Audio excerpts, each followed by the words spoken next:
Continuamos, amigas, amigos, con más noticias a través de Globovisión. Hoy la presidenta del CNE, Tibisay Lucena, reportaba que el cronograma electoral se está cumpliendo, digamos que a cabalidad, con miras a las elecciones municipales del próximo 8 de diciembre. ¿Cómo se preparan tanto el oficialismo como la oposición? Justamente este es el tema del que vamos a abordar en la noche de hoy con Osvaldo Ramírez, quien es politólogo, consultor político, por supuesto, director de ORC Consultores. En principio, bueno, buenas noches, Osvaldo, gracias por estar con nosotros. Muy buenas noches, Sergio. Hoy, entre otros, Ramón Guillermo Veledo, como representante de la Mesa de la Unidad, aseguraba que la oposición espera gobernar el 60% del país. Es lo que aspira realmente la oposición. ¿Crees tú que esto pueda ser factible?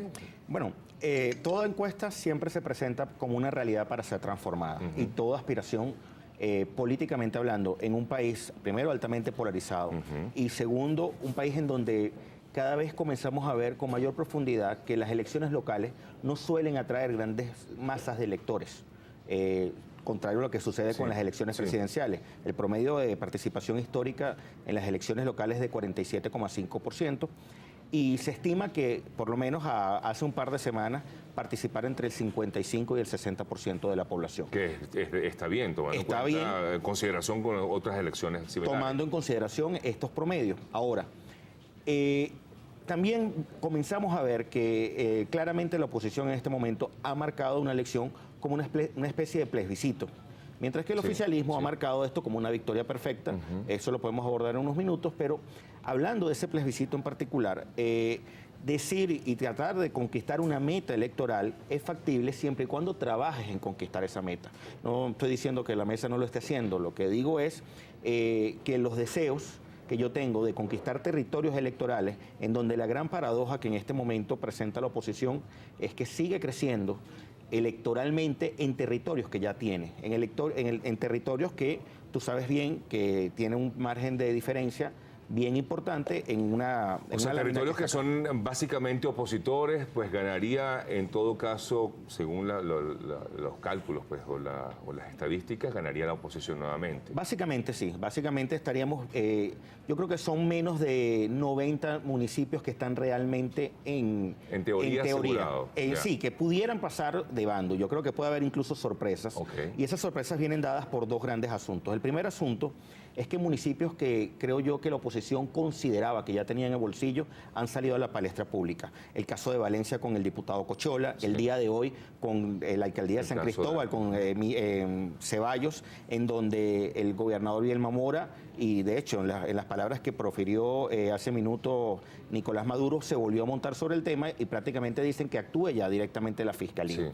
Pareciera aquí que vamos... Bueno, de hecho, ahí va ganando Ceballos. Ahora, con toda esta situación política, pudiera originar otro... Bueno, pudiera haber otro escenario. Sí, no, y el mismo caso con Cochola, el mismo caso con diferentes actores que pudieran tener una ventaja y que algunos municipios pudieran tener ese pequeño diferencial de ser terrenos electorales en donde... Por ejemplo, en el caso de Baruta eso no va a ocurrir, porque ya allí la vacante fue cubierta, por ejemplo, por Gerardo Blay. Sí, en Baruta no hay problema. El caso de Sucre yo creo que es bastante singular. Creo que el rechazo que había comenzado a tener el Potro Álvarez ha sido marcado sobre todo por las bases oficialistas más duras y que toman como, de cierta manera, como un desplante que el candidato no haya surgido de esas bases.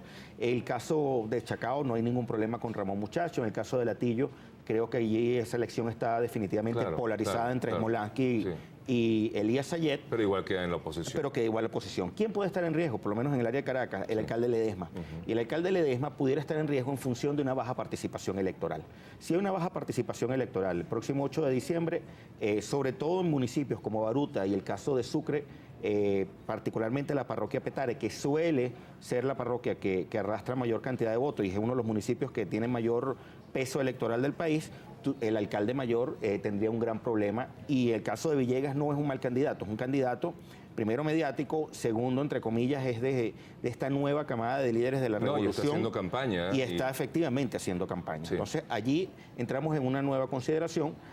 Claro, por eso de pronto ese llamado que está haciendo importante la oposición para sus electores, sobre todo en estos municipios, a no dejar de ir a votar, porque si piensan que bueno, ya está ganado el candidato de su preferencia, entonces ¿para qué voy a votar? Pues todo lo contrario, creo que si quieren realmente que gane, en este caso Ledesma, deberían ir a votar, o si no, bueno, sencillamente prefieren que se quede en su casa. Es así, y aparte esta es una elección bien atípica. Sí. Primero, muy veloz, una campaña de 3 semanas. Segundo, unos candidatos que por un lado ganaron unas primarias el 12 de febrero del 2012 y por otro lado unos candidatos que esperaban una primaria y en último momento generó el famoso dedazo que más pesa dentro del partido de gobierno.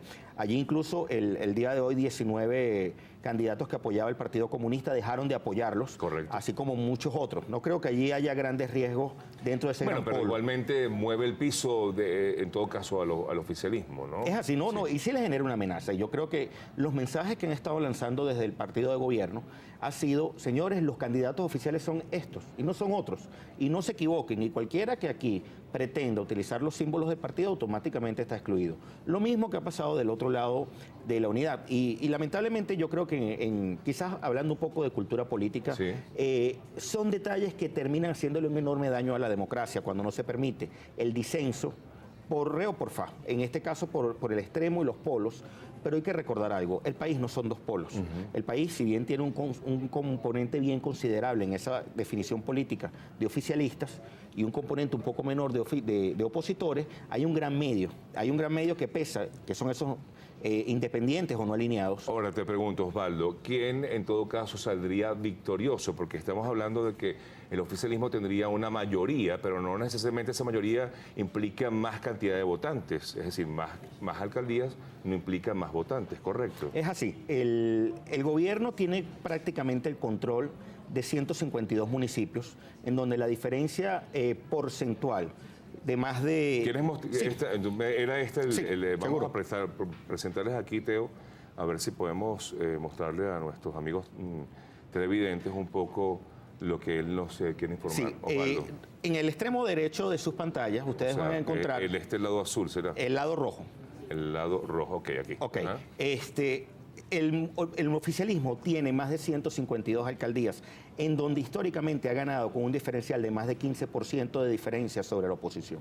En el caso de la oposición, solo 31 municipios tiene ese mismo diferencial. Incluso esa esfera, esta esfera que está bastante grande acá, significa que ese diferencial tiende a ser más grande que el diferencial de este extremo, en donde el oficialismo tiende a ganar menos.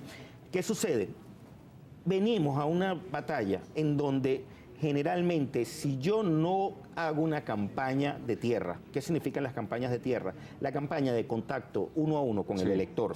No son, y quizás en Venezuela mucha gente se acostumbró a campañas mediáticas. Es correcto. Y son muy pocos los candidatos que están haciendo este tipo de campaña. No es solamente la campaña de pendones, es otro tipo de campaña. Es así, es una campaña en donde realmente yo toco las casas, toco los hogares y comienzo en un momento determinado a ver y a tratar de determinar qué más importa cómo yo agarro a ese elector y lo convenzo y lo enamoro para ir a votar en función de meternos en un gran, digamos, un gran tubo emocional, porque al final la emoción es lo que termina moviendo al electorado en un momento. Osvaldo, explícame un poco este gráfico, porque veo aquí, en este gráfico se habla de que el partido de gobierno tendría 244 alcaldías. Es así. ¿Esto es la actualidad o es lo que se espera? Es un escenario de polarización de votos, 50% de voto para el oficialismo, 50% de voto para la oposición. La oposición sigue dominando los corredores electorales de mayor peso electoral.